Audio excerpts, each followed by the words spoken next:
maintenant de combattre, en tout cas de façon criminelle, en aval. Alors, on vient de nous signaler la garde à vue jëm ci ndoddu chroniqueur googu ñuy wax Modou Fall te ñu miin ko ci plateau yi surtout fële ca Sen TV mel na ni nag am na ay kàddu yu mu yëkkati woon ba mu warlul ko biñ ko auditionné tey déglu ko bu ma dikkaatee en résumé ci kàddu yi defe naa lii mais bëgg a teg ni Serigne Saliou lii ay kàddu Modou Fall lool. ñoom bi midi di jot lañu déggoo ci ne nañu jël deewu ngóor si jiiñ ko opposant bi ba ut nañ ay xale yoo xam ni ci ñoom lañu bokk nekk université ñu def loo leen ay vidéo wax ni Bougane moo ñu jox xaalis waxaat ko bi midi di jot ñoom ci lañ déggoo ci ne nañu jël deewu Abdoulaye Bagui jiiñ ko opposition bi jël nañ ay xale yu bokk ci ñoom def loo leen ay vidéo pour ñu vidéo ne Bougane Gueye Dany jox xaalis. waaw donc ci tënk rek mooy moom Modou Fall dafa jàpp ni gouvernement bi ñoom ñoo déggoo ngir jël deewu étudiant bi jiiñ ko ki nga xamante ni moom mooy Bougane Gueye Dany lan moo ko wax loolu lan mooy source am wala lan mooy ay firndeem waaye ñu ngi ñuy xamal ci xibaar ne biñ ko wooloo ba déglu ko donc ku nu garde à vue mooy que ni finalement apporté woo ay arguments sëñ Saliou sax décryptage ñu jàll ci leneen. vite fait allez-y xam nga. Ça c'est les propos d'un déluré rek tout simplement et puis l'animatrice de l'émission aussi comment nga mën a toogee yow sa patron toog ñu sa patron ñu koy tudd ci yooyu naan nañ ko jiñ Bougane Gueye Dany yow nga toog naan nangam ak nangam ak nangam non mais il faut l'arrêter c'est-à-dire am na loo xam ne nii même soo ko bëggee bu fekkee ne yow da nga bëgg buzz boo commencé naan nañ ko kii ne stop est-ce que li nga wax da nga ci am preuve wala nangam ak nangam stop bu yem fa. mais non les gens là c'est comme si ça ne les aime pas way di ko gën a chauffé pour muy wax nangam in fine bu ñëwee woo la dana li ngay wax ana say preuve nga naan non damaa dégg fii damaa dégg ou bien c'est des supputations par-ci par-là ñu du placer la garde à vue parce que li muy wax nii dafay tumal ay nit yow les gens sont en plein deuil on a déclenché des enquêtes nga naan way dès le départ nañ ko jël tuumaal ko Bougane Gueye Dany mais xanaa loolu même su doon am tey sax ce sont des enquêtes ñoom ci ay enquêtes la ñuy dem ba retracer ba egsi ci x personnes pour dire que kii dafa impliqué wu ci mbir mi mais yow dès le départ yow moom déjà sax man su woon Bougane Gueye Dany man dama koy porter plainte parce que le fait que moom mu koy tudd ci yu demee nii je crois que Bougane ñàkkewul noonu fayda ba nga xamante ne même su fekkee ne c'est sur son plateau Bougane ci boobu devait être le premier à amener ce gosse là moom ko njëkk porter plainte parce que lan moo tax affaire yi nga xamante ne ak ni mu méttee ak ni mu saltee mu bëgg a jël turu Bougane Gueye Dany daal ko ciy teg man su woon Bougane et si je n'ai rien à me reprocher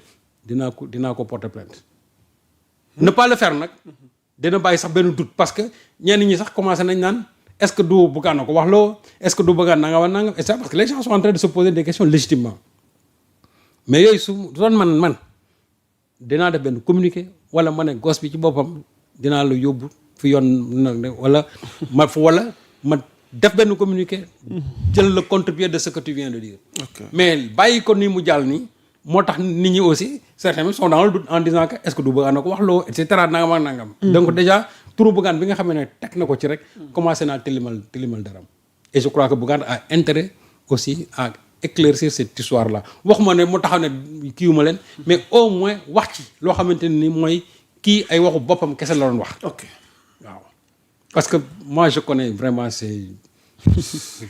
je ne parle même pas de chroniqueur quoi vraiment c'est des wax sa xalaat toog ci bon antenne yi di wax nii comme ça franchement je crois que la télé de Bougane mérite mieux quand même parce que des débats pareils du loo xam ne dañu war na fa jolli quoi il faut que les gens quand même aillent au-delà ci débat yi mais pas lii quoi ça vraiment c'est des débats de caniveau quoi waaw alors soxna tuuti damay bëgg a dugg ak yow bu ma tëjee chapitre boobu ci tournée wu élément jëwriñ yi Ousmane Sonko njiitum Pastef defe naa tuuti ba ma mënee may pour illustration par rapport à cette tournée ngeen gi ne projet et proximité donc defe naa Sonko consolide l'ancrage du PASTEF et met ses troupes en ordre de bataille. Défendant le président du PASTEF, Ousmane Sonko, entamé le 7 février une offensive politique d'envergure dans le département de Guinguinéo, marquant une étape clé de sa stratégie de reconquête des territoires.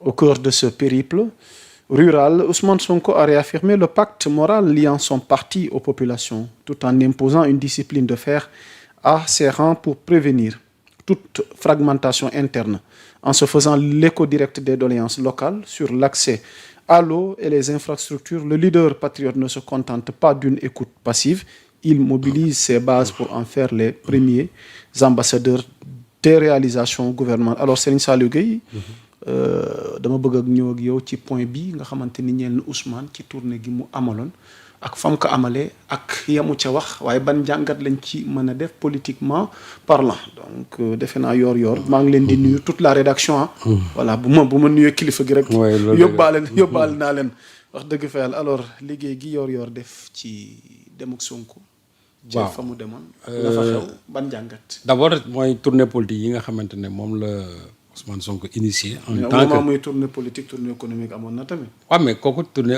économique bi c'est vrai mais tournée politique bi ça s'inscrit. lu tax mu wàccee ko ba waxtu wi te mu waroon doon. non c'est-à-dire que xam nga le problème mooy moom dafa am un agenda politique. Sonko agenda politique d'ici 2027 parce que n'oublions pas que local yi. boo deful ndànk buy dem bay kii janvier lay nekk. donc dans moins d'1 an. on sera aux élections locales donc. Même si on est qualifié de pré-campagne, tant mieux, mais il est en train de remobiliser ses troupes. D'abord, s'affronter avec patriotes, ancrer le parti, mais tenir un discours de vérité. Parce que par la suite au moment des choix des maires. Parce que dans ta localité, il y a des gens qui sont maire. Mais ça a été clair. Le choix de la base sera entériné et validé par le parti. Que les gens s'organisent, nous sommes qui doy nañu su boobaa ñëpp range ci ginnaaw. léegi nag li mu leen wax avertissement mooy ñi nga xamante ne bu ñu jàppee ne tey kenn désigné wu leen comme étant le candidat. ñu jël seen i bagages dañ ñu ngi def ay liste parallèle mais wax na leen ne leen. waaw ku ko ci def. boo paree mën nga continuer ci la nga nekkoon. est-ce que tàmbaliwul sëñ Saliou. waaw mais ku ko ci def. nag demal rek. Parce qu'il ne sera pas toléré une fragmentation au sein du parti. Que man, jëluñu ma mer naa xaaral ma def sama liste parallèle su ma demee lu ma amul su ma paree ma ne xaaral ma delluwaat non le PASTEF ne fonctionne pas comme ça. Il y a une discipline, il y a des règles quand même à respecter scrupuleusement. Sonko nag moom.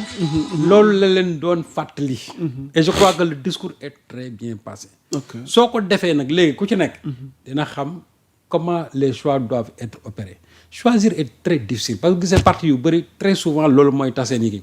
Mais quand tu as un discours qui prévient dès le départ, à l'heure du choix, peut-être que les difficultés vont s'amoindrir.